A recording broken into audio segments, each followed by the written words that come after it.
यहाँ पे पास पेपर है और इस पास पेपर में यानी जो क्वेश्चन पेपर है इसको सोल्व कैसे करना है। तो यहाँ पे मैं सिर्फ आप लोगों को क्वेश्चन दिखाऊंगी। क्वेश्चन पेपर आप लोगों के पास सेम होगा, अगर नहीं तो आप लोग जो है वो मुझे कमेंट सेक्शन में कमेंट करें, मैं आपको वो पास पेपर जो है वो कम्युनिटी टैब में डाल दूँगी।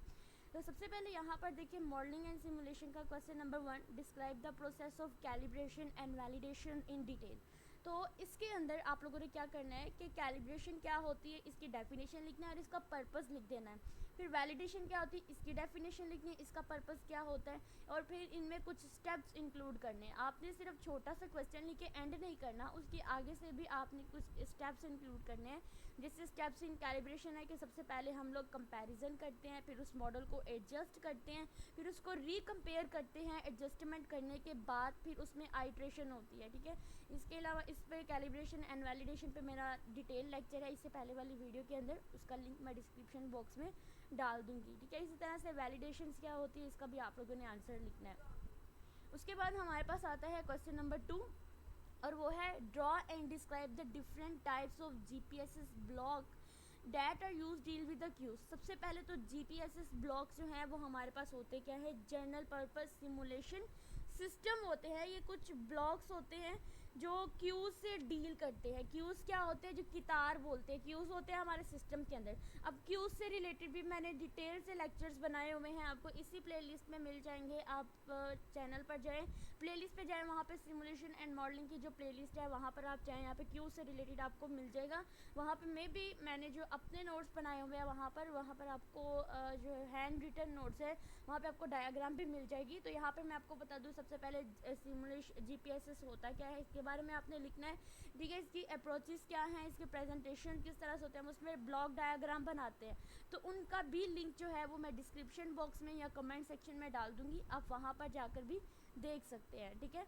उसके बाद हमारे पास इसमें कुछ ब्लॉक्स आते हैं, क्यूज़ के कुछ मेन ब्लॉक्स आते हैं, जैसे क्यू ब्लॉक हो गया, ठीक है। क्यू ब्लॉक जो होता है वो क्या करता है कि जब भी कोई कस्टमर, यानी आप समझिए कि आप एक लाइन बना रहे हैं, क्यू बना रहे हैं, जब भी कोई कस्टमर क्यू या कोई एंटिटी क्यू में एंटर होती है, ठीक है, जब सिस्टम में इसको डालने के लिए हम लोग यूज़ करते हैं, तो क्या होता है कि ये ब्लॉक जो होता है ये उसे उस क्यू में दाखिल करता है, ऐड करता है। यानी देखो एक हमारे पास कस्टमर आता है, एक बैंक सिस्टम में, बैंकिंग सिस्टम की एग्जांपल ले लें, वहाँ बैंक में एक कस्टमर आता है, तो वो क्या करता है, ट्रांजेक्शन करवाने के लिए जब भी आता है तो देखता है कि वो एक क्यू में यानी लाइन बनी हुई है, तो क्या करता है उस क्यू के अंदर जब वो एंटर हो जाता है तो उसको हम क्यू ब्लॉक बोलते हैं। उसके बाद हमारे पास आता है डिपार्ट ब्लॉक, ठीक है। यहाँ पर उसकी मैंने फंक्शंस क्या करते हैं, साइंटिक्स क्या है, एट्रीब्यूट्स क्या है, ये आप लोग देख सकते हैं। यहाँ चेकआउट की एग्जांपल ली हुई है इन्होंने डिपार्ट क्यू के अंदर। तो जब भी कोई एंटिटी क्यू से निकालते हैं तो ये ब्लॉक यूज़ उसे रिकॉर्ड करता है, ठीक है। यानी एक एंटिटी है उसको मैंने क्यू के अंदर डाला, ठीक है। तो जैसे ही देखो, जैसे एक चेक लेते हैं, पैसों का चेक लेते हैं, उसको जब हम लोग एक आप समझ सकते हैं कि एक सिस्टम है, मशीन है, उसके अंदर एक क्यू सिस्टम बना हुआ है। जब भी मैं उस चेक को उस मशीन के अंदर डालती हूँ तो उसका रिकॉर्ड जो होता है वो कायम हो जाता है। तो इस चीज़ को हम लोग डिपार्ट ब्लॉक कहते हैं, ठीक है। ट्रांजिशन जो होती है हमारी उसको ये अपडेट करता है। उसके बाद आता है हमारा जनरेट ब्लॉक। जो जनरेट ब्लॉक होता है ये ब्लॉक नए कस्टमर या जो भी एंटिटीज़ होते हैं उसको सिस्टम में ऐड करने के लिए यूज़ होता है, ठीक है। जनरेट करना यानी जो भी नई कस्टमर्स आते हैं उनको लाइन के अंदर ऐड करने का जो काम होता है वो हमारे जनरेट ब्लॉक का होता है। उसके बाद हमारे पास आता है एडवांस ब्लॉक होता है, ठीक है। और ये जो होता है ये टाइम डिले, जितने भी ट्रांजेक्शन्स होती हैं उनमें जो भी डिलेज होते हैं उन चीज़ को रेफ़र कर रहा होता है। उसके बाद टर्मिनेट ब्लॉक होता है। टर्मिनेट ब्लॉक में हम क्या करते हैं कि इसको ख़त्म कर देते हैं, ठीक है, रिमूव कर देते हैं उसको क्यूज़ में से। तो इस चीज़ को हम बोलते हैं टर्मिनेट ब्लॉक होता है। तो इनके बारे में वीडियो ऑलरेडी अपलोडेड है, अगर आप इन ब्लॉक्स के बारे में नहीं लिखना चाहते हैं देन मैंने जो अपने ब्लॉग मतलब जो पहले वीडियोस के अंदर डाले हुए थे आप वहाँ पर जाकर अच्छे से इसको समझ सकते हैं और मैंने उनको डिटेल लेक्चर से समझाया हुआ है। उसके बाद आता है question number 3, differentiate between the fix time stamp and the event to event model with the help of the suitable example. सबसे पहले तो मैं आपको बता दूं कि आपके पास जो है ये फिक्स टाइम स्टैम्प होता क्या है। फिक्स टाइम स्टैम्प क्या होता है कि जब भी हर स्टेप में टाइम को इंक्रीज़ किया जाता है, ठीक है, चाहे कोई इवेंट हो या ना हो, इसको हम कहते हैं फिक्स्ड टाइम स्टेप मॉडल। यानी आप लोगों ने क्या किया है कि एक टाइम जो है वो सेट किया हुआ है तो उसके अंदर कस्टमर आए जा रहे हैं, ठीक है। यानी आप क्या करते हैं कि उसमें टाइम इंक्रीज़ कर देते हैं कि इतने टाइम में यहाँ पर ये काम होगा, ठीक है, चाहे कस्टमर आए चाहे ना आए, चाहे कोई एंटिटी आए ना आए, बल्कि फिक्स टाइम रहता है कि इतने टाइम बाद जो होता है इस टाइम ने इंक्रीज़ हो जाना है, उसमें टाइम इंटरवल फिक्स होता है, इस चीज़ को हम बोलते हैं फिक्स टाइम स्टैम्प होता है। ठीक है, इसमें हमारे पास हम कुछ टाइम की एडवांसमेंट आ जाती है, देन उसके बाद इवेंट हैंडलिंग आ जाती है, स्टेट अपडेट्स आ जाती हैं, और इसके एग्जाम्पल में ट्रैफिक सिमुलेशन में होता है कि एवरी सेकेंड्स के बाद जो होता है उसको देखा जाता है ट्रैफिक सिमुलेशन से रिलेटेड। उसके बाद इवेंट टू इवेंट मॉडल क्या होते हैं, यानी देखो ये जो मैंने फिक्स टाइम स्टैम्प बताया ना, इसमें ये है कि हर 5 सेकंड बाद ट्रैफिक सिग्नल्स की स्टेट चेक करनी होती है, चाहे सिग्नल चेंज हो या ना हो, ट्रैफिक की क्या स्टेट होती है हर 5 सेकंड बाद जो होती है उस चीज़ को चेक किया जाता है, इसको हम फिक्स टाइम स्टैम्प कहते हैं। अब इवेंट टू इवेंट, जिसको हम नेक्स्ट इवेंट मॉडल, जो नेक्स्ट टाइम इवेंट होते हैं, इवेंट टू इवेंट मॉडल होता है, इसमें क्या होता है कि इसमें टाइम तब ही इंक्रीज़ होगा जब कोई ना कोई इवेंट होगा। ठीक है, यानी फिक्स टाइम में था कि हम लोगों ने टाइम फिक्स कर दिया था कि चाहे सिग्नल्स के इशारे हों या ना हो, ट्रैफिक लाइट ऑन हो या ना हो, हमने हर 5 सेकंड बाद जाकर बाहर ट्रैफिक की स्टेट को देखना होता है। लेकिन इवेंट टू इवेंट में ये था कि जब तक कोई ट्रैफिक नहीं आएगी तब तक हम लोग जो है वो टाइम हमारा जो है वो इंक्रीज़ नहीं होगा, टाइम तब इंक्रीज़ होगा जब कोई ना कोई ट्रैफिक आएगी। तो इसके लिए भी कुछ पॉइंट्स हैं, आपको स्क्रीन पे नज़र आ रहे हैं, तो आप लोगों ने इनको अपने माइंड में रख लेना है और आप लोगों ने इनको याद कर लेना है। ठीक है, अब इन दोनों के दरमियान में क्वेश्चन में था की डिफरेंस क्या होता है, तो टाइम प्रोग्रेशन होती है कि जो फिक्स टाइम स्टैम्प होता है उसके नाम से जाहिर है कि इसमें फिक्स्ड इंटरवल ऑफ टाइम होता है। इवेंट टू इवेंट में क्या होता है कि जब कोई इवेंट होता है तब भी टाइम जो है वो प्रोग्रेस होता है। उसके बाद इसमें इवेंट हैंडलिंग का आ जाता है कि जो फिक्स टाइम स्टैम्प होते हैं इसमें टाइम टू टाइम नहीं होता, बल्कि एक जो इंटरवल फिक्स कर दिया हुआ है उससे ही सिमुलेशन स्टार्ट हो जाती है। जबकि इवेंट टू इवेंट में तब भी कोई ना कोई इवेंट हैंडल होता है, जब भी कोई ना कोई गाड़ी आती है, ट्रैफिक आती है, कोई इस तरह से जो भी इवेंट होता है, इसमें स्टेट चेंज हो जाती है। और जब फिक्स टाइम स्टैम्प में क्या होता है कि जब भी कोई स्टेट अपडेट होती है कुछ टाइम स्टेप के बाद, यानी कुछ टाइम गुजर जाने के बाद हमारी स्टेट ऑटोमेटिकली अपडेट हो जाती है। लेकिन इवेंट टू इवेंट में तभी हमारी स्टेट जो है वो चेंज होगी जब कोई ना कोई इवेंट अकर होगा। उसके बाद क्वेश्चन नंबर 4 में है describe and define the different types of elements and the components of the system. System क्या होता है, जब कंपोनेंट एक दूसरे से इंटरकनेक्टेड होते हैं और इंटरकनेक्ट होकर एक ग्रुप बना लेते हैं, तो इस चीज़ को हम लोग क्या बोलते हैं, सिस्टम बोलते हैं, जिसमें वो एक दूसरे से इंटरेक्ट करते हैं कोई स्पेसिफिक ऑब्जेक्ट को अचीव करने के लिए। जैसे सिस्टम की अगर एग्जांपल लें, हमारा कंप्यूटर सिस्टम एक सिस्टम है, क्योंकि इसमें देखो सीपीयू, इसमें हमारा जो सिस्टम यूनिट है, इसमें हमारा जो स्क्रीन है, कीबोर्ड है, माउस है, ये सारे एक दूसरे के साथ इंटरकनेक्टेड है, एक दूसरे के साथ कनेक्टेड है, और ये एक सिस्टम बना रहे हैं जिसको हम कंप्यूटर सिस्टम बोलते हैं। ठीक है, इस तरह से एक कार की एग्जांपल यहाँ पे मैंने लिखी है जिसमें डिफरेंट किस्म के कंपोनेंट्स होते हैं, जैसे इंजन है, फ्यूल है, टायर है। ठीक है, इस तरह से सारे आपस में कनेक्ट हैं। ठीक है, सीट्स वगैरह एक दूसरे से कनेक्ट है और ये कनेक्ट होकर एक कार का सिस्टम बना रहे हैं। ठीक है, इस चीज़ को हम सिस्टम बोलते हैं। इसके अगर की एलिमेंट्स की बात करें, और इसमें हम लोगों ने क्या करना है, यहाँ पे क्वेश्चन में है कि यहाँ पे अपने types of the elements and the components of the system बताने। अगर तो मैं एलिमेंट्स की बात करती हूँ तो इसमें मेरे पास जो आती है वो एंटिटीज़ आती हैं, एट्रीब्यूट्स आते हैं, इवेंट आते हैं। लेकिन जब मैं कंपोनेंट की बात करती हूँ तो इस कंपोनेंट में ये जो मेरे पास ये इनपुट नज़र आ रही है, आपको नीचे लिखा हुआ इनपुट है, इसमें प्रोसेस है। ठीक है, उसके अलावा मेरे पास जो आते हैं वो आउटपुट आते हैं। तो ये चीज़ हमारे पास होती है, ये मेरे कंपोनेंट होते हैं। जैसे इनपुट्स में हमारे पास क्या चीज़ आती है, वो चीज़ें जो सिस्टम में डलती हैं, जैसे लोग या कोई भी डाटा। जैसे हम सिंपल प्रोग्रामिंग की एग्जांपल लेते हैं, तो आप लोग कोई कोड लिखते हो तो वो आप इनपुट कर रहे होते हो, फिर जब आप उसको कंपाइल करते हो, ठीक है, आपने कीबोर्ड से कोई बटन प्रेस करके, जब या फिर आप अपने सॉफ्टवेयर के ऊपर ही जाकर कोई बटन प्रेस करते हो तो वो हमारा प्रोसेस हो रहा होता है। जब प्रोसेस होने के बाद हमें एक आउटपुट मिलती है, तो उस चीज़ को हम बोलते हैं कि ये हमारे कंपोनेंट होता है सिस्टम। अगर कंप्यूटर सिस्टम की बात करते हैं तो कंप्यूटर सिस्टम में हम लोग कीबोर्ड से इनपुट डाल रहे होते हैं और बैकएंड पे वो प्रोसेस हो रहा होता है। प्रोसेस होने के बाद जो भी स्क्रीन पे हमें चीज़ शो होती है वो हमारी आउटपुट होती है। तो ये हमारे सिस्टम के कंपोनेंट्स होते हैं। ठीक है, उसके अलावा हमारे पास इसके एलिमेंट्स आ जाते हैं, एलिमेंट्स आ जाते हैं। आई थिंक मैंने यहाँ पर एलिमेंट्स को नहीं एक्सप्लेन किया, बट मैं आप लोगों को बता दूं कि एलिमेंट्स होते क्या हैं। मैं आपको बोल देती हूँ, आप लोग उसको नोट डाउन कर लें। एलिमेंट्स जो हैं बेसिकली इसमें एंटिटीज़ आ जाती है। एंटिटीज़ क्या होती है? कोई भी पर्सन होता है, कोई भी कस्टमर होता है, कोई मशीन होती है, इस चीज़ को हम एंटिटी बोलते हैं। ठीक है, जिस सिस्टम में जो चीज़ें प्रोसेस होती हैं ना उसको हम एंटिटी बोलते हैं। उसके बाद सेकंड एलिमेंट आ जाता है एट्रीब्यूट। तो हर एंटिटी का अपना एक खास प्रॉपर्टी होती है। जैसे कस्टमर है तो कस्टमर आया है, वो कोई वेट कर रहा है तो उसका जो वेटिंग टाइम होता है ना वो हमारे पास एक एट्रीब्यूट होते हैं। उसके बाद इवेंट्स होते हैं, यानी जो भी एक्टिविटी सिस्टम में होती है, किसी जैसे अराइवल होना या किसी सर्विसेज का कंप्लीट हो जाना, इस चीज़ को हम बोलते हैं ये हमारी इवेंट्स हैं।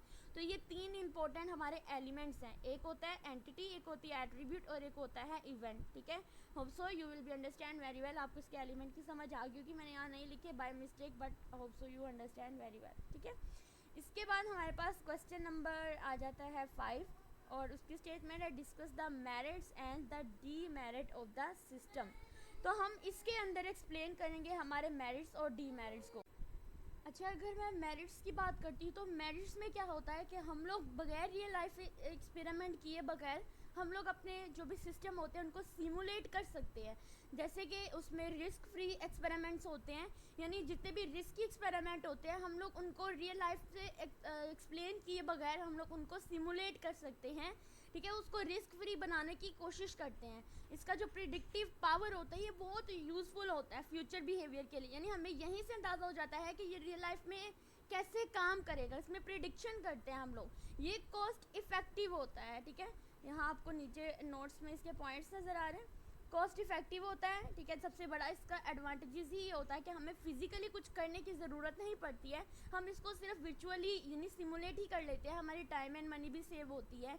इसमें कम्प्लेक्सिटी जो होती है जितनी भी उसको भी हैंडल कर सकते हैं। रियल में तो ये होता है ना, अगर हम रियल लाइफ में अगर उसको सीरियसली एक्सपेरिमेंट करने की कोशिश करते हैं तो कोई ना कोई प्रॉब्लम आ जाती है। अगर मैं हेल्थ केयर की बात करती हूँ, वहाँ पे अगर मेडिसिन है उसको मैं सिमुलेट नहीं करती हूँ, उसमें कोई एक्सपेरिमेंट नहीं करती, उसको मैं अगर रियल लाइफ में एक्सपेरिमेंट करती हूँ, अगर मैं किसी मरीज़ को डायरेक्ट दवाई बना कर दे देती हूँ, हो सकता है कि उसके ऊपर कोई रिस्क आ जाए। लेकिन जब हम सिमुलेट करते हैं तो उसका मतलब होता है हम उसमें रिस्क फ्री चीज़ें बनाते हैं ताकि वो हमारे लिए बेनिफिशियल हों। उसके बाद अगर डीमेरिट्स की बात करते हैं तो हमें मेरिट्स में जो है वो हमें रियल लाइफ की ज़रूरत नहीं होती है, हम उसको खुद ही सिमुलेट कर सकते हैं। लेकिन डीमेरिट्स, जब तक हम लोग इसको रियलिटी के साथ बिल्कुल रियल लाइफ में एक्सपेरिमेंट नहीं करेंगे तब तक जो है वो हम लोग उसको सिमुलेट भी नहीं सही तरह से, हमें सिमुलेशन में भी प्रॉब्लम होगी। ठीक है, जैसे अगर यहाँ पे बात करती हूँ कि जैसे मैंने आप मान लो कि मैं ड्राइविंग की बात कर रही हूँ, अगर मैं वहाँ पे सिमुलेट में ड्राइविंग कर रही हूँ, अगर मैं कोई गेम खेल कर ठीक है वो ड्राइविंग कर रही हूँ, लेकिन अगर मैं उसको रियल लाइफ में जाके एक्सपेरिमेंट करती हूँ तो मैं क्या करूँगी, मैं उस तरह नहीं चला पाऊँगी जिस तरह से मैं गेम में लगी हुई थी। जब तक मैं उसकी रियल लाइफ में प्रैक्टिस नहीं करूँगी तब तक जो है वो मैं उसको कभी भी जो है वो रियल में चला ही नहीं पाऊँगी, मैं हमेशा प्रॉब्लम्स ही आती रहेंगी। इसमें बहुत ज़्यादा कम्प्लेक्सिटी आ जाती है। ठीक है, इसमें एक्यूरेट सिमुलेशन करना भी मुश्किल हो जाता है, ये एक्सपेंसिव भी होता है। ठीक है, अगर मैंने डायरेक्ट ही गेम खेलने के बाद डायरेक्ट रियल लाइफ में कार चलाना शुरू की और जाकर कोई एक्सीडेंट हो गया तो इसका मतलब होगा कि इसमें मेरे पास बहुत ज़्यादा कॉस्ट लगेगी, इसको ठीक करने के लिए हमें इसकी अच्छी सी कंप्यूटेशनल पावर भी रिक्वायर होती है। उसके बाद डाटा डिपेंडेंसी की अगर बात करती हूँ, इसके अंदर डाटा रिक्वायरमेंट होता है। ठीक है, हमें अच्छे खासे डाटा की रिक्वायरमेंट होती है, कोई अच्छा सा वैलिडेट मॉडल हमें रिक्वायरमेंट होता है। कार कोई अच्छी सी हमारे पास होगी तो भी हम लोग ड्राइविंग करेंगे, हमें उसके एक्सपीरियंस जो होते हैं वो आने चाहिए। ठीक है, मैं आपको पूरा एक्सप्लेन नहीं करूँगी क्योंकि वीडियो ज़्यादा लंबी हो जाएगी, आप लोग यहीं से पॉइंट के स्क्रीनशॉट लें, अंडरस्टैंड करें, यहाँ मेरे कॉन्सेप्ट जो हैं वही अपने माइंड में रख लें। उसके बाद आता है मार्कोव्स चेन विद सूटेबल एग्जाम्पल। हम यहाँ पर समझेंगे कि हमारे पास मार्कव होता क्या है। मार्कव चेन बेसिकली एक ऐसा मॉडल होता है जो सिस्टम की स्टेट और जो भी उसकी ट्रांजिशंस होती है ना उसको एक्सप्लेन करता है, जहाँ नेक्स्ट स्टेट सिर्फ करंट स्टेट पर डिपेंड करती है।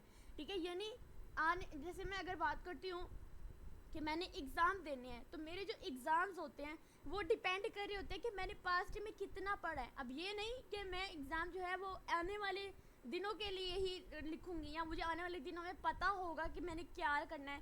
ठीक है, ऐसा कुछ नहीं होता है। बल्कि मैं एग्ज़ाम देने बैठी हूँ, जब तक मैंने पास्ट में जो कुछ पढ़ा है, यानी जो भी प्रीवियस डे में मैंने पढ़ा है वही मैं लिख पाऊँगी। तो मार्कअप चेन भी यही होता है, एक ऐसा रेंडम मॉडल होता है जो डिपेंड कर रहा होता है कि हमने नेक्स्ट जो पहले वाला जो काम है वो अगले वाले काम पे कैसे डिपेंड कर रहा है। इस चीज़ को हम लोग मार्कअप चेन बोलते हैं।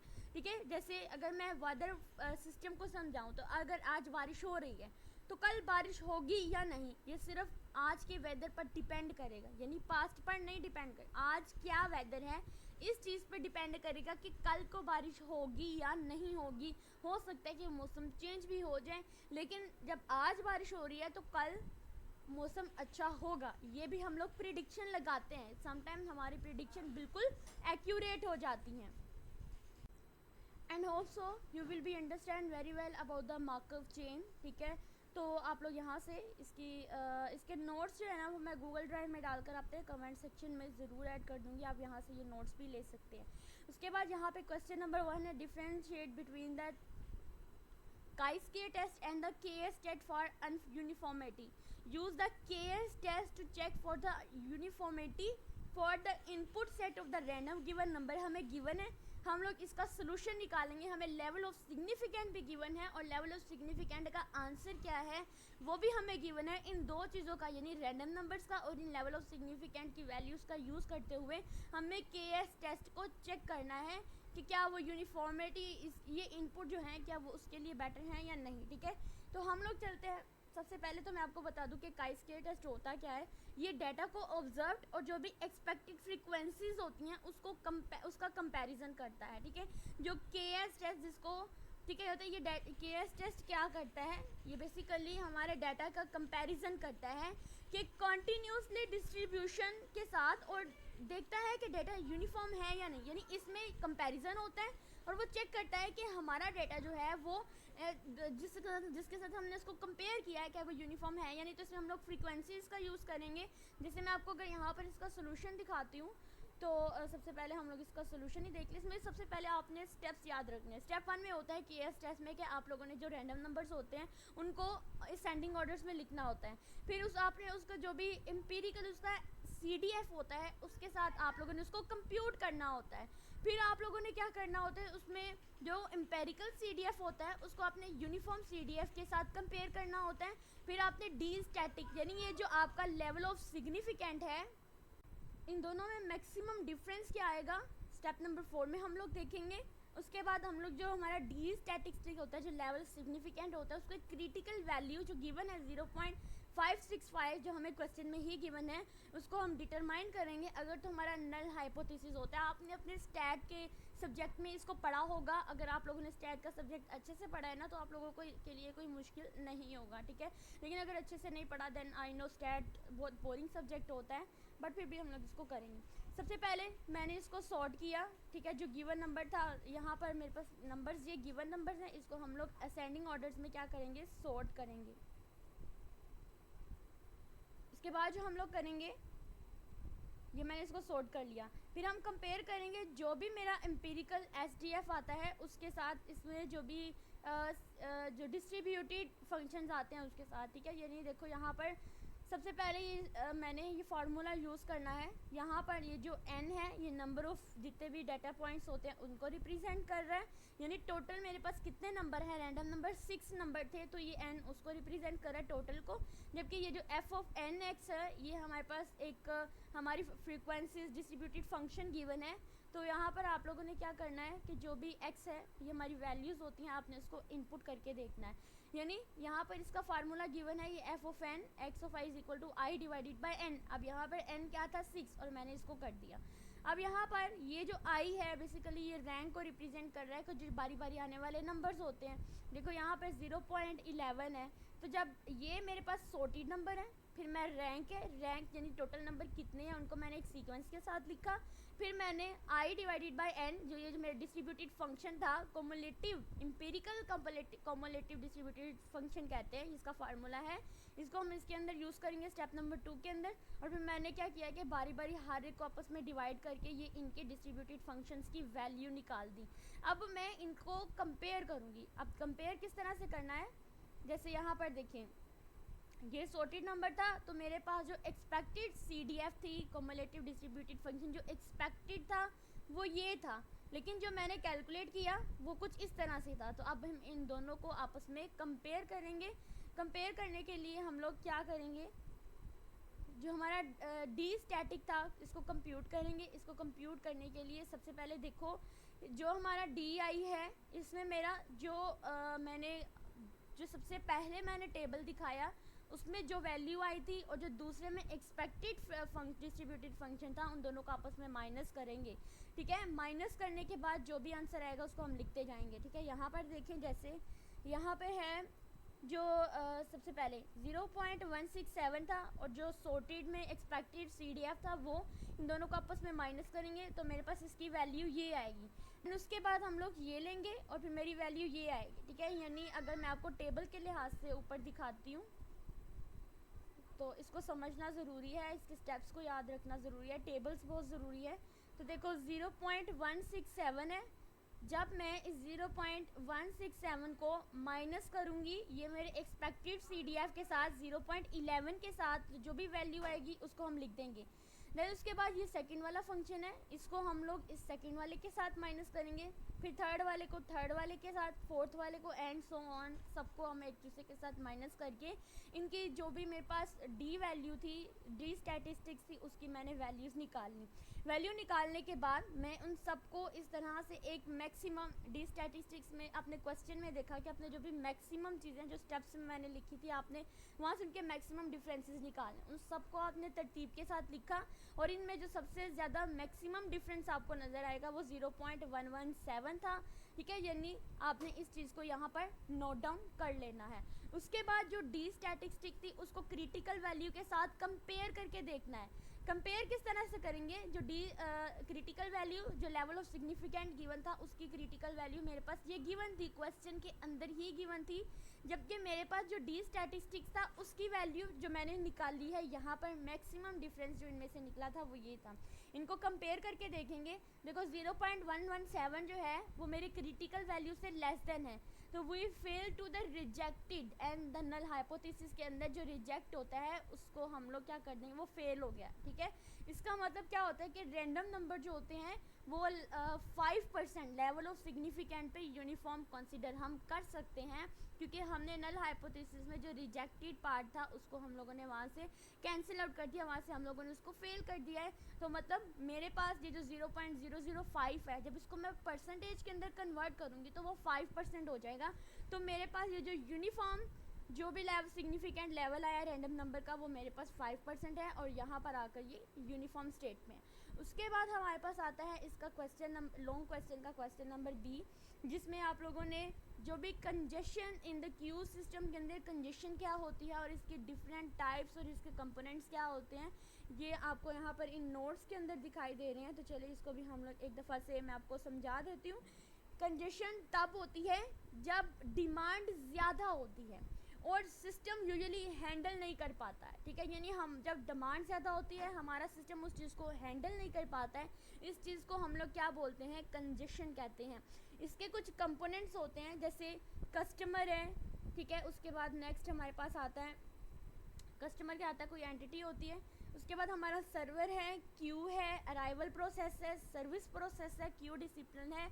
ये मेरे जो प्रीवियस लेक्चर हैं उनके अंदर ये अवेलेबल है, इनके मैं आपको सारे के सारे लिंक जो है डिस्क्रिप्शन बॉक्स में ज़रूर दूंगी और आप लोग इस प्लेलिस्ट में भी जाकर ज़रूर चेक करें, आप लोगों को ज़रूर समझ आएगी। इसके बाद इसकी कुछ करैक्टरिस्टिक्स है, जैसे हमारा अराइवल टाइम क्या होता है, हमारा सर्विस टाइम क्या होता है, हमारा ट्रैफिक इंटेंसिटी क्या होती है, क्यू कैपेसिटी क्या होती है, नंबर ऑफ़ सर्विस क्या होता है, कस्टम बिहेवियर्स क्या होते हैं। उसके बाद आता है describe the different types of mathematical simulation models, develop a mathematical model for any dynamic system. तो सबसे पहले तो मैथमेटिकल सिमुलेशन मॉडल्स में अगर मैं आपको बताती हूँ कि इसकी डिफरेंट टाइप्स के बारे में बताऊँ, तो इसमें मेरे पास डिटरमिनिस्टिक्स टाइप्स आ जाती है, मॉडल आ जाता है, स्टोकेस्टिक्स मॉडल आ जाता है, स्टैटिक आ जाता है, डायनामिक मॉडल आ जाता है, डिस्क्रीट मॉडल आ जाता है एंड कॉन्टीन्यूस मॉडल आ जाता है। एंड ऑल सबके डिटेल लेक्चर मेरी इस प्लेलिस्ट में है, आप जाएं और वहाँ से जाकर देख लें। अदरवाइज़ ज़्यादा मसला नोट्स का था कि हमें क्वेश्चन को किस तरह से सोल्व करना है। तो यहाँ पे अपने सबसे पहले टाइप्स को एक्सप्लेन करना है with the help of the example, ठीक है। उसके बाद आप लोगों ने जो भी क्वेश्चन के नेक्स्ट है कि आपने एक मॉडल्स, मैथमेटिकल मॉडल्स के लिए डायनामिक सिस्टम को कैसे डेवलप करना है।